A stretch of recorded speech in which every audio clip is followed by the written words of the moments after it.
नमस्कार मित्रांनो, आर्य टीव्हीच्या या आध्यात्मिक चॅनलवर आपलं पुन्हा मनपूर्वक स्वागत आहे. आजच्या एपिसोडमध्ये आपण अद्वैतानुभूती ग्रंथातील श्लोक 43 ते श्लोक 49 पर्यंतचे विवेचन ऐकणार आहोत. तर चला आजच्या एपिसोडची सुरुवात करूया. आजचा श्लोक आहे श्लोक 43. देहत्रयम् इदं नित्यम् आत्मत्वेन अभिमन्यते यावत् तावत् अयं मूढा नाना योनिषु जायते. आता शब्दार्थ पाहूया. देहत्रयम् अर्थात 3 प्रकारचे शरीर, स्थूल, सूक्ष्म आणि कारण. आत्मत्वेन अर्थात आत्मा समजून, अभिमन्यते अर्थात अहंकार करणे, मूढ अर्थात अज्ञानी, नाना योनिषु अर्थात विविध जन्मात आणि जायते म्हणजे जन्म घेणे. विवेचन ऐकूया. मनुष्य आपले 3 शरीर स्थूल, सूक्ष्म आणि कारण कायमस्वरूपी आत्मा समजतो, परंतु ही अज्ञानातून झालेली चूक आहे. हे शरीर म्हणजे आत्मा नसून केवळ माध्यम आहे. अज्ञानी माणूस या भ्रमात राहून जन्म मृत्यूच्या चक्रात अडकतो आणि विविध योनींमध्ये जन्म घेतो. हा श्लोक सांगतो की आत्म्याचे स्वरूप हे शरीरापेक्षा वेगळे आहे. जोपर्यंत माणूस या त्रय शरीरावरच आपले अस्तित्व मानत राहतो तोपर्यंत त्याला खरे ज्ञान प्राप्त होत नाही आणि मोक्षाचा मार्ग अडतो. याचा उपाय म्हणजे शरीर आत्म्याचा भेद समजणे. आत्म्याचे स्वरूप शाश्वत, निर्गुण आणि अजरामर आहे. या ज्ञानामुळे जन्म मृत्यूच्या चक्रातून मुक्ती मिळते. श्लोक 44 ऐकूया. निद्रा देहज दुःख आदि जाग्रत देहम न संस्पृशेत जाग्रत देहज दुःख आदि तथा आत्मानं न संस्पृशेत. शब्दार्थ पाहूया. निद्रा देह झोपेत अनुभवलेले शरीर, जे दुःख अर्थात जड स्वरूपाचे दुःख, जागृत देह अर्थात जागृत अवस्थेतील शरीर आणि संस्पृशेत म्हणजे स्पर्श करणे किंवा प्रभावित होणे. विवेचन ऐकूया. जसे झोपेत अनुभवलेल्या शरीराचे दुःख जागृत अवस्थेतील शरीराला स्पर्श करत नाही, तसेच जागृत अवस्थेतील शरीराचे दुःख आत्म्याला कधीच स्पर्श करू शकत नाही. हा श्लोक स्पष्ट करतो की आत्म्याचा अनुभव शरीराच्या अवस्थांवर अवलंबून नसतो. झोपेत अनुभवलेले सुख दुःख जागे झाल्यावर लुप्त होते आणि त्याच्या जागृत अवस्थेतील परिणाम होत नाही. त्याचप्रमाणे आत्म्याचे अस्तित्व शरीराच्या अवस्थांनी प्रभावित होत नाही. हे सांगून श्लोक आत्म्याचे शुद्ध स्वरूप दर्शवतो. शरीराचे सुख दुःख अनुभव वेदना हे सर्व शरीरापुरते मर्यादित असते. आत्मा मात्र या साऱ्यांपासून स्वतंत्र आणि अपरिवर्तनीय असतो. ही जाणीव आत्मज्ञानासाठी महत्वाची आहे. आता श्लोक 45 ऐकूया. जाग्रत देहवत आभती निद्रा देह तु निद्रया निद्रा देह विनाशेन जाग्रत देह न नश्यति. शब्दार्थ ऐकूया. जागृत देह अर्थात जागृत अवस्थेतील शरीर, निद्रा देह म्हणजे झोपेत असलेले शरीर, आभाती म्हणजे प्रगट होणे, विनाशेन म्हणजे नष्ट होणे आणि नश्यती म्हणजे नाहीसे होणे. विवेचन ऐकूया. जागृत अवस्थेत असलेले शरीर जसे भासत असते तसे झोपेतील शरीर झोपेमुळे दिसते, परंतु झोपेतील शरीर नष्ट झाले तरी जागृत अवस्थेतील शरीरावर त्याचा परिणाम होत नाही. हा श्लोक आत्मा आणि शरीराच्या भिन्नतेचा विचार मांडतो.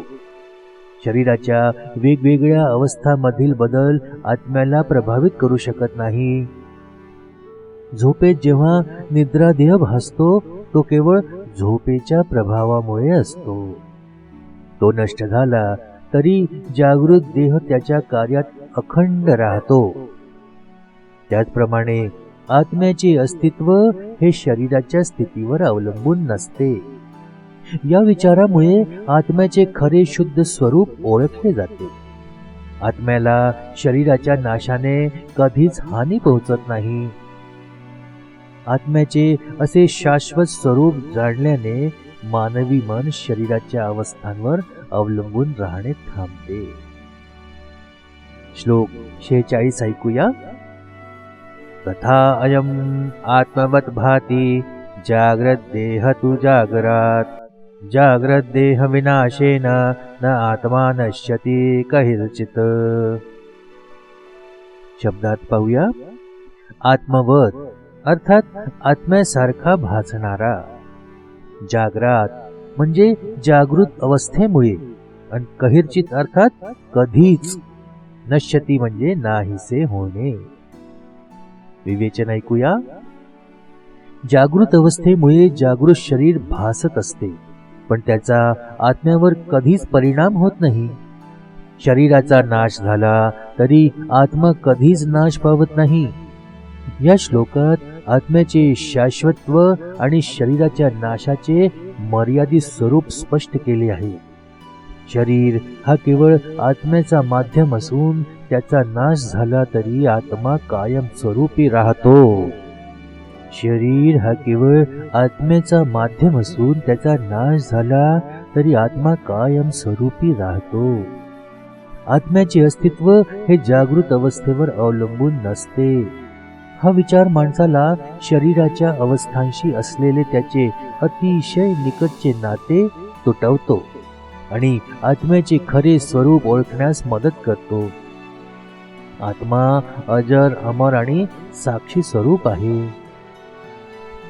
पुढचा श्लोक 47. हित्वा अयम स्वाप्निकम देहम जाग्रत देहम अपेक्षते जाग्रत देह प्रबुद्धायम हित्वा आत्मनं यथा तथा. शब्दार्थ ऐकूया. हित्वा अर्थात त्याग करून.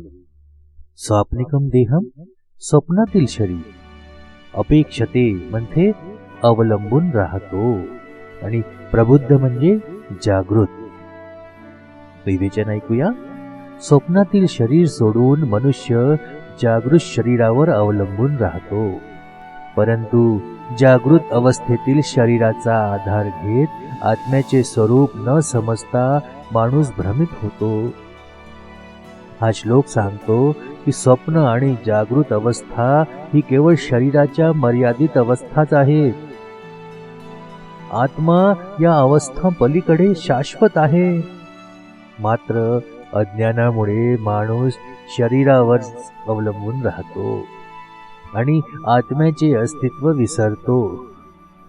यामुळे तो जन्म मृत्यूच्या चक्रात अडकतो. शरीरावरील आसक्ती दूर करून आत्मज्ञान प्राप्त करणे हा खरा मुक्तीचा मार्ग आहे. श्लोक 48 ऐकूया.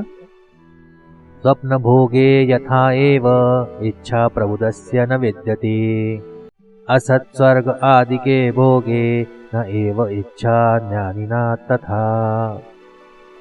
शब्दार्थ ऐकूया. स्वप्न भोगे अर्थात स्वप्नातील भोग. प्रबुद्धस्य म्हणजे जागृत व्यक्तीला. असत् स्वर्गादिके अर्थात असत्य कल्पित स्वर्गादी भोगामध्ये. ज्ञानिनः म्हणजे ज्ञानी व्यक्तीला. इच्छा म्हणजे लालसा.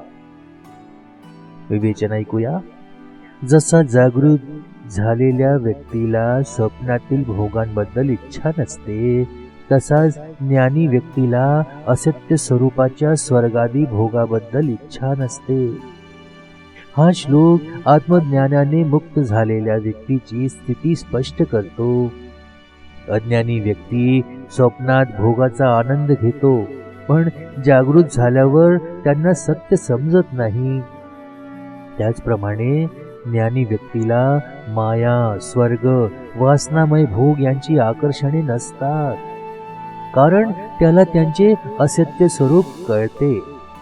ज्ञानामुळे व्यक्ती शरीर, मन आणि बुद्धी हे बाह्य जगाशी असलेली आसक्ती सोडतो. तो आत्म्याच्या शाश्वत स्वरूपात स्थिर राहतो. ही स्थिती मुक्तीची अवस्था आहे, ज्यामुळे जन्ममृत्यूच्या चक्रातून सुटका होते. श्लोक 49 ऐकूया. भोक्त्रा मही यथा भोग्य सर्पः दृष्टदी कल्पिता रूपशील आद्य च आत्म भोगा भोग्य स्वरूपका. शब्दार्थ ऐकूया. भोक्त्रा म्हणजे भोग घेणारा व्यक्तीने, आणि भोग्य म्हणजे भोगाचा विषय. सर्प अर्थात साप, दृष्टी कल्पित अर्थात दगडावर कल्पित केलेला आभासी, रूपशिलादय अर्थात रूप, गुण, आचार इत्यादी. भोग्य स्वरूपका म्हणजे भोगासाठी असणाऱ्या गोष्टींचे स्वरूप. आता विवेचन ऐकूया. जसे भोगणारा व्यक्ती एखाद्या सापाला दगडावर कल्पित करतो, तशी स्थिती आत्म्याच्या भोगांची असते.